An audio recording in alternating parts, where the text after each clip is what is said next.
In this video, we're going to go ahead and discuss the welcome page, which is the page somebody lands on after they opt in for your lead magnet.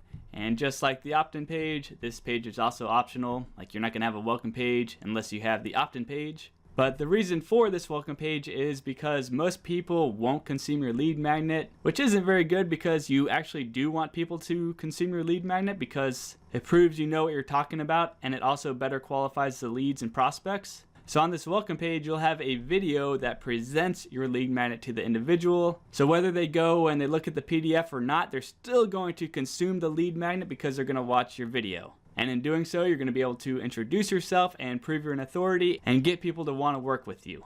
And honestly, the flow of the video is just like your lead magnet, so you can think of this video basically as a video version of the lead magnet that you just sent the person. And there's really no time constraint on this video. I've seen them be as long as 3 minutes all the way to 90 minutes.